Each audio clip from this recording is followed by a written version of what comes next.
बिहार में कई ऐसे राजनीतिक दल हैं जिन्होंने हम लोग को जात पात धर्म मजहब में बांट कर बिहार को बर्बाद करने का काम किया। राजद की वो सरकार, जंगल राज का वो माहौल, ये हम सब जो उस दौर से गुजरे हैं सबको याद है। मुख्यमंत्री नीतीश कुमार जी के नेतृत्व में हम लोग चुनाव लड़ रहे हैं। चुनाव के बाद पुनः वही मुख्यमंत्री बने। बिहार में चुनाव की दहलीज पर अब हम लोग खड़े हैं और आज जब यहाँ पर आया हूँ तो यहाँ पे अधिकांश बिहारियों से भी मेरी मुलाकात हुई।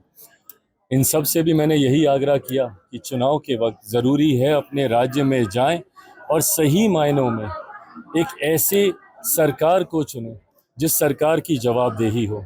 बिहार में कई ऐसे राजनीतिक दल हैं जिन्होंने हम लोग को जात पात धर्म मजहब में बांटकर बिहार को बर्बाद करने का काम किया। 90 का वो दशक, राजद की वो सरकार, जंगल राज का वो माहौल, ये हम सब जो उस दौर से गुजरे हैं सबको याद है।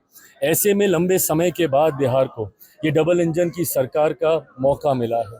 एक लंबे समय के बाद बिहार में एक ऐसी सरकार है जो कि केंद्र की सोच वाली सरकार है। डबल इंजन की सरकार के क्या लाभ होते हैं बगल के राज्य उत्तर प्रदेश में हम लोगों ने देखा।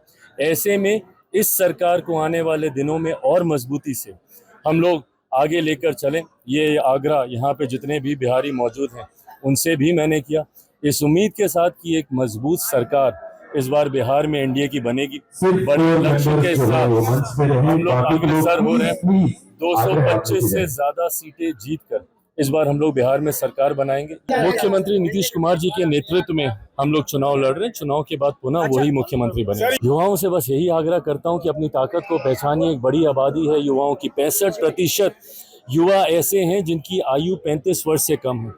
ऐसे में जात पात धर्म मजहब से उठकर अगर हम युवा एकजुट हो जाएं तो हम राज्य के तो क्या, हम दुनिया की तस्वीर बदलने की ताकत रखते हैं। मेरे सब कुछ मेरे पिता हैं। आज जो कुछ भी मैं हूँ, मेरे शरीर का, मेरे खून का एक एक बूंद उनकी वजह से है।